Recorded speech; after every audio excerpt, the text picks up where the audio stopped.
इस बंदे का नाम रेको होता है जो प्राइवेट रिजॉर्ट में वर्क करता है और यह एक प्ले बॉय होता है। रेको अपनी बॉस से लेट नाइट पार्टी करने को बोलता है। उसकी बॉस नहीं मानती, लेकिन ज्यादा कहने पर वह मान जाती है। लेकिन उसकी बॉस एक शर्त रखती है कि रात को 1 बजे से पहले पार्टी खत्म हो जानी चाहिए। रेको उसकी बॉस को प्रॉमिस करता है कि 1 बजे से पहले वह पार्टी खत्म कर देगा, लेकिन उस रात ऐसा नहीं होता है। वह पूरी रात पार्टी करता है। जब वह अपनी शिप से निकलता है तो उसके बाहर उसको एक लड़की मिलती है जिसका नाम क्रिस्टिन होता है। क्रिस्टिन कहती है मेरे हाथ में जो बच्ची है वह तुम्हारी है। रेको कहता है मैं तुम्हें जानता भी नहीं, ये मेरी बच्ची कैसे हो सकती है। क्रिस्टिन बताती है कि वह दोनों लंदन में मिले थे और वहाँ पर दोनों ने पूरी रात सेक्स किया था। रेको बात कर ही रहा होता है। क्रिस्टिन कहती है उसे $20 देने हैं क्योंकि उसे टैक्सी का भाड़ा देना है। रेको उसे $20 दे देता है। क्रिस्टिन अपनी डॉटर ग्लोरिया को रेको के पास छोड़ जाती है और टैक्सी में बैठकर भाग जाती है। रेको क्रिस्टिन का बहुत पीछा करता है लेकिन वह उसे नहीं पकड़ पाता। क्रिस्टिन लंदन आ जाती है। रेको भी लंदन आ जाता है।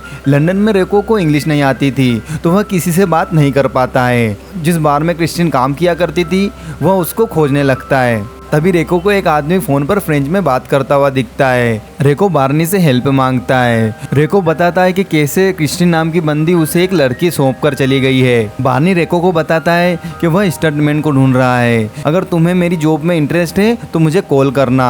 बार्नी उसका कार्ड देकर वहाँ से चला जाता है। रेको किसी तरह उसी बार में चला जाता है जहाँ पर क्रिस्टिन वर्क करा करती थी। वो वहाँ पर जाकर देखता है तो वहाँ पर रिसेप्शनिस्ट उसे कहती है कि यहाँ पर से क्रिस्टिन ने वर्क करना छोड़ दिया है। रेको यहाँ पर बहुत ज्यादा दुखी हो जाता है। उसे पता नहीं होता आगे क्या किया जाए, वह शौक में होता है। रेको वापस से पेरिस जाने की सोचता है लेकिन उसका बटुआ चोरी हो चुका था तो वह अपने बॉस को कॉल करता है। बॉस उसे कहती है तुम्हें निकाल दिया गया है तुम्हारी जॉब से क्योंकि तुमने 1 बजे रात के बाद भी पार्टी की थी और मुझे यह सब बिल्कुल नहीं पसंद। रेको को अब कुछ नहीं समझ में आता। लंदन में वह सिर्फ बार्नी को जानता था तो वह उसके दिए गए नंबर पर कॉल करता है और उसका एड्रेस लेकर वह उसके घर पर चला जाता है। उसके पास रहने के लिए कोई जगह नहीं थी तो वह उसके घर के बाहर ही सो जाता है।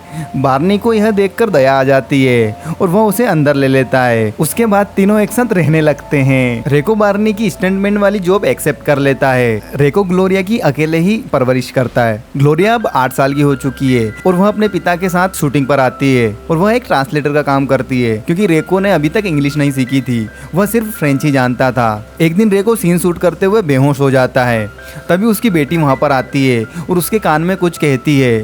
तभी रेको जाग जाता है और सभी खुश हो जाते हैं। दोनों घर आ जाते हैं। रेको ने खुद का घर खरीद लिया होता है। ग्लोरिया के लिए एक प्लेग्राउंड भी होता है। उस रात ग्लोरिया को एक नोटिफिकेशन आता है। वह अपने रूम की ओर भागने लगती है। यह मैसेज उसकी मदर की ओर से होता है। एक्चुअल में रेको ने किया होता है क्योंकि वह नहीं चाहता उसकी डॉटर बिना मदर के रहे। रेको हमेशा उसकी मदर बनकर ग्लोरिया से बात करता है ताकि उसकी बेटी को ऐसा ना लगे कि उसकी मदर उसके साथ नहीं है। रेको हर रात क्रिस्टिन की बंद आईडी पर मैसेज करता है। रेको होप करता है कि एक दिन क्रिस्टिन इन मैसेजों को जरूर पढ़ेगी। रेको और ग्लोरिया रूटीन चेकअप के लिए हॉस्पिटल में जाते हैं। वहाँ पर डॉक्टर रेको से अकेले में बात करने को कहता है। डॉक्टर रेको को बताता है कि तुम्हारी बेटी को कैंसर है, वह ज्यादा दिन नहीं जीने वाली, जितना टाइम भी है तुम उसके साथ जी लो। रेको बहुत ज्यादा दुखी हो जाता है। उसका दिल बिल्कुल टूट जाता है लेकिन फिर भी एज अ फादर वह यह सोचता है कि उसकी बेटी को वह अच्छी जिंदगी प्रदान करेगा जितनी भी जिंदगी उसके पास बची हुई है। रेको और ग्लोरिया दोनों फिर अम्यूजमेंट पार्क में घूमने जाते हैं। ग्लोरिया को कभी कभी उसकी मदर की याद आती है। उसकी माँ उसके साथ नहीं है यह सोचकर वह दुखी हो जाती है। एक दिन रेको क्रिस्टिन को मैसेज कर ही रहा होता है तभी क्रिस्टिन ऑनलाइन आ जाती है और धीरे धीरे उसके सारे मैसेज पढ़ लेती है और फाइनली क्रिस्टिन रेको से मिलने का डिसाइड करती है और दोनों एक पार्क में मिलने का तय करते हैं। रेको बहुत ज्यादा खुश होता है कि फाइनली वह ग्लोरिया की मदर से मिलने वाला है। अगले दिन तीनों एक दूसरे से मिलते हैं। ग्लोरिया उसकी माँ को उसके घर में इन्वाइट करती है और दोनों बहुत ज्यादा खुश होती है और एक दूसरे के साथ बहुत सारा समय बिताती है। जब ग्लोरिया सो जाती है तो क्रिस्टिन रेको के पास आती है और बताती है कि मैंने ग्लोरिया को एक बोझ समझा था इसलिए मैंने तुम्हें उसको सौंप दिया था और वहां से भाग आई थी। रेको क्रिस्टिन पर बहुत ज्यादा गुस्सा करता है। क्रिस्टिन डेली ग्लोरिया से मिलने आती है। रेको अपनी डॉटर को खुश देखकर बहुत ज्यादा खुश होता है। ना चाहते हुए भी रेको को क्रिस्टिन को एक्सेप्ट करना पड़ता है और तीनों एक दूसरे के साथ बहुत सारा टाइम गुजारने लगते हैं। रेको क्रिस्टिन को प्रपोज कर देता है और वह चाहता है कि उसकी फैमिली कंप्लीट हो जाए लेकिन क्रिस्टिन उसे मना कर देती है क्योंकि वह किसी और को डेट कर रही थी और उसकी जल्दी शादी होने वाली है। रेको को यहाँ पर रियलाइज होता है कि क्रिस्टिन सिर्फ उसकी डॉटर से मिलने आई थी ना कि उससे। क्रिस्टिन बताती है कि शादी के बाद वह यूनाइटेड स्टेट चली जाएगी। क्रिस्टिन अपने बॉयफ्रेंड को रेको से मिलाती है और ग्लोरिया भी वहीं पे होती है। चारों बहुत सारी बातें करते हैं। तभी ग्लोरिया और क्रिस्टिन वॉशरूम में चले जाते हैं। क्रिस्टिन का बॉयफ्रेंड जो होता है वह रेको से इंग्लिश में बात करने की कोशिश करता है, लेकिन रेको को इंग्लिश नहीं आती थी। रेको क्रिस्टिन के बॉयफ्रेंड को मिसअंडरस्टूड कर लेता है और उसको बिल्कुल नहीं पसंद करता। अगले दिन रेको बार्नी को सारी सच्चाई बताता है कि कैसे क्रिस्टिन के बॉयफ्रेंड ने उसका मजाक उड़ाया, तो बार्नी उसे कम डाउन करने लगता है। तभी ग्लोरिया, क्रिस्टिन और क्रिस्टिन का बॉयफ्रेंड वहाँ पर आ जाते हैं। ग्लोरिया ने दोनों को इनवाइट किया था। तभी बार्नी रेको से कहता है कि तुम्हें 6 माले की बिल्डिंग से कूदना है। रेको बहुत ज़्यादा डर जाता है और ग्लोरिया को कहता है कि तुम्हें डायरेक्टर को मनाना होगा और उसे कहना कि मैं सिर्फ 1 ही माले की बिल्डिंग से छलांग लगाऊंगा। तभी ग्लोरिया डायरेक्टर से कहती है कि मेरे पापा 11 माले की बिल्डिंग से कूद सकते हैं। वह ऐसा क्रिस्टिन को रोकने के लिए करती है। उसके पिता की हालत को देखकर क्रिस्टिन यहीं पर रह जाएगी, ऐसा ग्लोरिया सोचती है। रेको को जब पता चलता है कि उसे 11 माले की बिल्डिंग से छलांग लगाना है तो वो मना कर देता है और डायरेक्टर से झगड़ा करने लगता है। तभी डायरेक्टर ग्लोरिया को चिल्लाने लगता है कि तुम्हारे पिता ने तो मना कर दिया 11 माले की बिल्डिंग से छलांग लगाने से। डायरेक्टर को ग्लोरिया को चिल्लाते हुए देख रेको मान जाता है और वह 11 माले की बिल्डिंग से छलांग लगा देता है और वह बेहोश हो जाता है। सभी शॉक हो जाते हैं और एम्बुलेंस को कॉल करने लगते हैं। तभी ग्लोरिया आकर रेको की कान में कुछ कहती है। रेको फिर भी नहीं उठता। थोड़ी देर बाद रेको आंखें खोल लेता है और सभी खुश हो जाते हैं। क्रिस्टिन रेको से पूछती है कि तुम्हें ग्लोरिया ने कान में क्या कहा, तो रेको कहता है तुम्हें जानने की जरूरत नहीं, और दोनों यहाँ पर झगड़ा करने लगते हैं। यह सब बात ग्लोरिया पीछे से सुन लेती है। गुस्सा आता है कि इतने सालों से उसके पिता उससे झूठ बोल रहे थे और उसकी मदर उससे बात नहीं कर रही थी।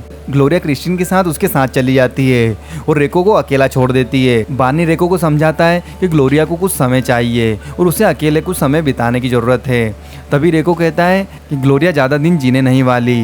बार्नी यह कहानी सुनकर बहुत ज़्यादा दुखी होता है और रेको को गले लगा लेता है। ग्लोरिया क्रिस्टिन के साथ बहुत सारा समय गुजारती है और रेको का कॉल भी नहीं उठाती, ना ही क्रिस्टिन उसका कॉल उठाती है। यह सब बातें रेको को बहुत ज़्यादा दुखी कर देती है। एक दिन वह क्रिस्टिन के घर चले जाता है और क्रिस्टिन को फ़ोन नहीं उठाने पर गुस्सा करता है। जब रेको क्रिस्टिन से ग्लोरिया की डिमांड करता है तो क्रिस्टिन मना कर देती है और उससे कहती है अगर तुम ज़बरदस्ती करोगे तो मैं तुम पर केस कर दूंगी। रेको क्रिस्टिन से कहता है मैं मेरी लड़की को लेकर जा रहा हूँ, तुमसे जो बने कर लो, और मैं अपनी बच्ची के लिए कोर्ट में भी लड़ सकता हूँ, मुझे तुम्हारी कुछ सुनने की ज़रूरत नहीं है। रेको ग्लोरिया को अपने साथ लेके घर चले जाता है। रेको रास्ते में ग्लोरिया से लगातार माफ़ी मांग रहा होता है कि उसने उसकी मदर से उसको दूर कर दिया है। ग्लोरिया जाग रही होती है और उसके पिता ने जो कहा वह सब सुन रही होती है और वह खुश हो जाती है। जहाँ पर क्रिस्टिन और रेको ग्लोरिया की कस्टडी के लिए लड़ रहे होते हैं। ग्लोरिया जज से कहती है कि मेरे पास मेरा बॉयफ्रेंड है, हम दोनों ग्लोरिया की एक अच्छे पेरेंट्स की तरह देखभाल करेंगे। जब रेको की बारी आती है तो रेको कहता है कि मैं अपनी बेटी से बहुत ज़्यादा मोहब्बत करता हूँ और इस दुनिया में कोई भी ऐसी चीज़ नहीं है जो मुझे मेरी डॉटर से दूर कर सकती है।